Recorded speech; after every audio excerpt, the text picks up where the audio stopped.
Maybe like a spicy ramen. We could add like bell peppers, or look, there's some spicy kimchi. I'm not too sure about the spicy back here. Yeah? Okay. Well, so actually the spiciness that you feel is from a molecule called capsaicin. Did you know that? No. And it looks like there's probably not too much of that in here. Capsaicin is a lipophilic active compound that can be found in different concentration in chili peppers. On the Scoville heat scale, pure capsaicin has a value of 16,000 to 15 million Scoville. Capsaicin is a chemical irritant and neurotoxin for mammals, including humans. It produces a burning sensation in any tissue with which it comes into contact with. It's theorized that peppers and other plants with high levels of capsaicin have evolved such measures in order to protect themselves against being eaten by mammals or attacked by various fungi in the wild. In 1816, Christian Friedrich Buchholz, a German pharmaceutical chemist, first isolated capsaicin. Further work by John Clough Thrush led to its naming in 1876, but it wasn't until 1898 that Carl Micco isolated the compound in pure crystalline form. A century later, in 1997, David Julius discovered and cloned the cellular receptor for capsaicin and brought a new level of understanding on how capsaicin worked. So how is capsaicin synthesized? To answer that, we have to take a closer look. Now normally, a chemical of interest contains its highest concentrations within the leaves of the plant, but in this case, capsaicin is most concentrated in the fruit of the pepper. Here is a cell of a chili pepper. Amino acids can be found floating all around the cytoplasm. The two amino acids that are used in the synthesis of capsaicin are valine and phenylalanine. The amino acids then undergo different pathways. Phenylalanine transforms into vanillamine, and valine transforms into 8-methyl-6-nonenal coenzyme A. Condensation between these two molecules are then brought on by a capsaicin synthase enzyme, resulting in capsaicin. Look, the sriracha. Did you know it also has capsaicin? So it's also spicy. Oh, really? I hate all the spicy components. I can never have it. Really? Yeah. You want me to put it back? I mean, You can try it. Yeah. That's true. We can just try it.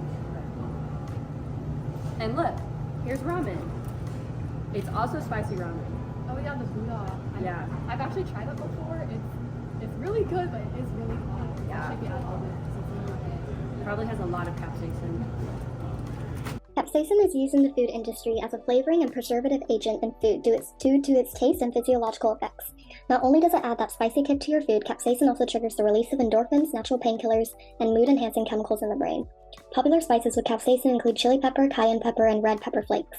Capsaicin has the additional benefit of being a powerful antioxidant and antimicrobial. Capsaicin can exert bacteriostatic or sometimes even bactericidal effects against gram-positive or gram-negative bacteria. The defense against foodborne pathogens and viruses makes capsaicin have great potential in food preservation. Capsaicin's antioxidant and antimicrobial effects also lead to it being an active compound for functional foods, also known as foods formulated to be health-enhancing or disease-preventing. In the pharmaceutical industry, capsaicin is used for chronic pain relief. Using the concept of treating like with like, otherwise known as counter-irritant, capsaicin is used as a homeopathic remedy to treat burning pain. Applications can range from chronic painful conditions such as neurologica, chronic shooting or burning pain in the nerves near the surface of the skin, minor pain from rheumatoid arthritis, skin disorders, or diabetic neuropathy. Capsaicin is commonly applied as a topical anesthetic, as a cream, liquid, or patch, each with varying strengths. Capsaicin also holds anti-cancer properties. The American Association for Cancer Research speculates that capsaicin can destroy cancer cells in leukemia and prostate cancer due to its antioxidant and anti-inflammatory capabilities. The anti-cancer properties of capsaicin involve triggering apoptosis, halting cell growth, and preventing angiogenesis and metastasis. A study by Ogiobemi in 2010 demonstrated that capsaicin inhibits the movement of nuclear factor kappa beta, activator protein 1, and signal transducer and activator of the transcription signaling pathways critical for cancer development. In other words, capsaicin activates signaling pathways and transcription factors that suppresses tumor formation, while also blocking oncogenic signals and tumor-promoting factors. Additionally, capsaicin triggers apoptosis and halts cell cycle progression by generating reactive oxygen species, ROS. Capsaicin also works synergistically with other cancer-preventing drugs, suggesting its potential for combination therapy. It looks like we have everything for dinner, so we should be all set.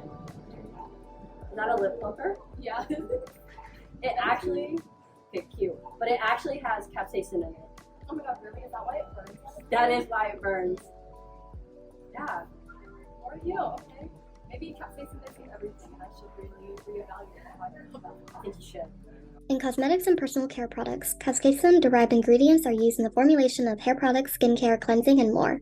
These ingredients are extracted using hexane, ethanol, or vegetable oil and contain the full range of phytocompounds found in the parent plants.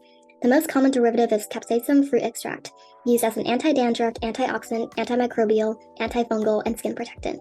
Capsaicin is a vasodilator, meaning it increases blood flow to the area of application.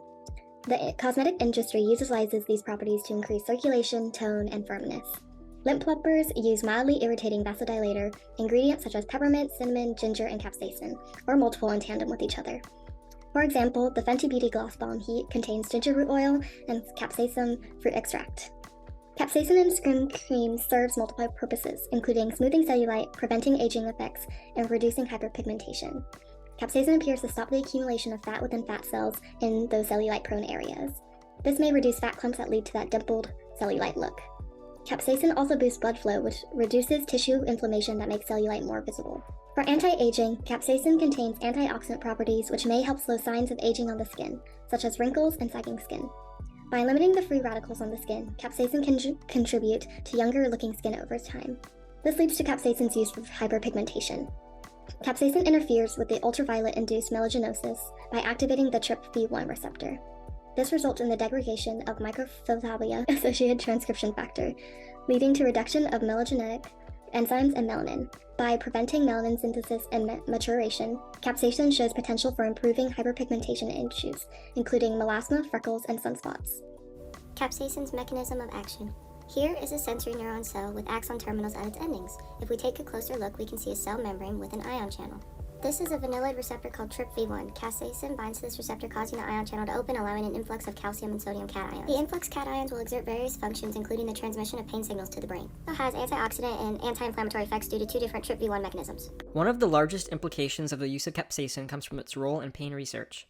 This is because of two very important responses called desensitization and defunctionalization. When capsaicin binds to the TRPV1 receptor, calcium and sodium ions influx into the cell, causing the depolarization of the cell, among many other things. In nociceptive sensory nerves expressing TRPV1, depolarization results in action potentials which propagate into the spinal cord and brain. The pain signal travels along neurons through synaptic connections, in the presynaptic axon terminal are vesicles, which contain neurotransmitters substance P and glutamate. It is believed that substance P aids in the transmission of pain signals to the brain by sensitizing the neuron to glutamate. While pain signals travel through the brain, neurons also release substance P and the neurotransmitter CGRP in the area containing damaged tissue or inflammation, which also sensitizes the neurons and amplifies the perception of pain. Early studies with capsaicin show that repetitive application to the eyes, skin, and airways in rodents led to gradual insensitivity to subsequent applications called desensitization. Capsaicin-induced desensitization involves mechanisms not entirely understood. However, it's believed that prolonged exposure to capsaicin depletes substance P and CGRP. When the dose of capsaicin is low, neural responses are reduced with subsequent applications of capsaicin. This is called specific desensitization. Contrary to this, when the dose of capsaicin is high, subsequent responses to not only capsaicin but other irritants are reduced,